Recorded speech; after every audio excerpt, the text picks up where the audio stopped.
Me ollaan täällä Porkkalan kansallispuistossa, mikä on yksi Suomen 4 ensimmäisestä kansallispuistosta, jotka perustettiin vuonna 1938.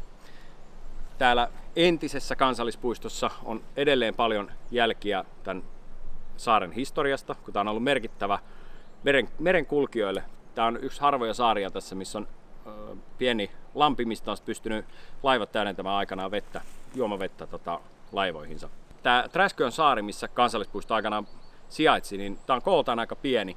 Tämä on reilu kilometri pohjois-eteläsuunnassa ja vielä sitäkin pienempi sitten itä-länsisuunnassa. Kansallispuisto perustettiin aikanaan suojelemaan tätä ainutlaatuista saaristoluontoa, mikä täällä saaren ympäristössä on.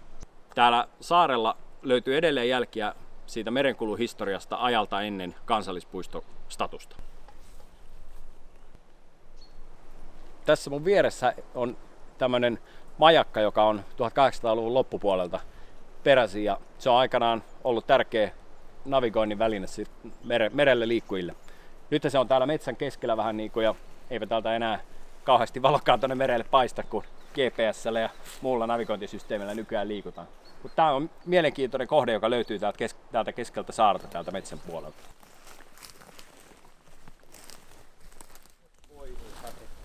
Tämä on joku kanalinna. Tuossa on ollut rintafileet. Niin, tossa joo. Niin mennään.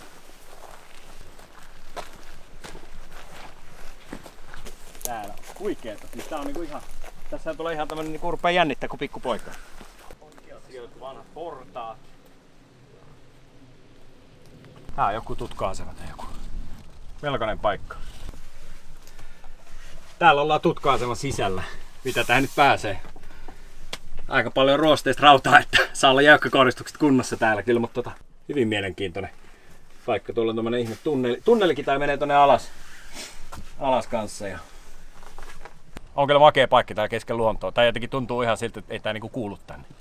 Mutta tää on hyvä osoitus siitä, että minkä takia tämä ei enää ole kansallispuisto. Se on vuoden 1956, kun Porkkala palautettiin Suomelle sen jälkeen. Että kyllähän täällä aika moni asia on muuttunut. Ei ole ihan koskematonta saaristoluontoa tää saari, mutta silti tosi makea paikka.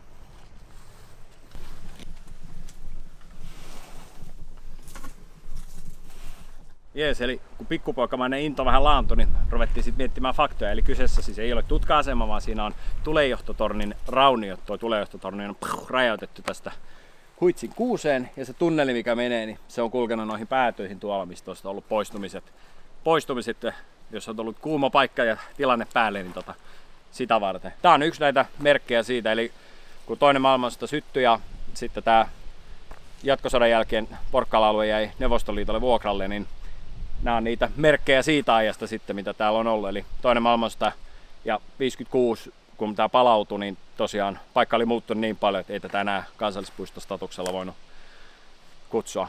Mutta mikä tässä on tavallaan siistiä on se, että tämä paikkahan on ollut sen jälkeen käytännössä katsoen ihan ei oikein millään käytöllä. Toki silloin täällä veneilijät ja melojat käy, mutta hyvin luonnon tilassa on saanut luonto vallata takaisin omansa. Että sillä lailla, vaikka ei ole kansallispuisto, niin täällä on hyvin mielenkiintoista historiaa ainakin omasta mielestä. Mutta jatketaan matkaa, käydään katsoa, jos me löydetään vielä jotain muuta mielenkiintoista. Tuollakin on jotain ämpäreitä ja jotain kaiken maailman.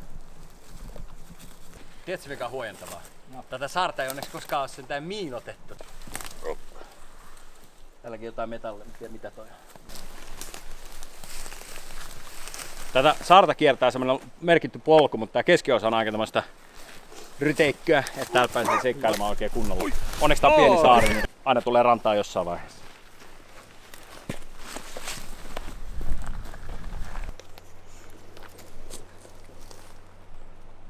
Täällä on lisää sotahistoriaa. Nää on jotkut parakin rauniot tai jotain.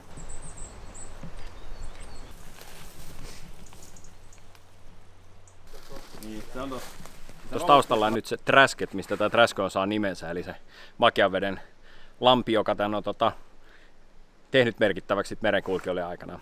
Porkkala on haluttu perustaa uudelleen kansallispuisto esimerkiksi vuonna 1976 ja sitten olikohan se 2017. Kummallakaan kerralla siinä ei kuitenkaan onnistuttu, mutta tämä Träskön saari esimerkiksi tämä kuuluu tähän Porkkalan luonnonsuojelualueeseen ja täällä ei saa leiriytyä ilman erityislupaa, eli tosiaan ei saa leiriytyä. Tänne pääsee omalla veneellä tai kajakilla tuossa Porkkalan kärjestä esimerkiksi aika suhteellisen näppärästi. Hieno paikka ja luonnontilanne, ihan kanahaukka vissiin siinä yli. Tosi luonnontilanne tietyssä mielessä sillä jännällä sotahistorian vivahteella. Suosittelen käymään täällä joskus, jos on mahdollisuus. Tää on kiva retkikohde näin kesällä ainakin. Hyttysiä alkaa olla aika paljon täällä nyt, mutta ei anneta niiden häiritä.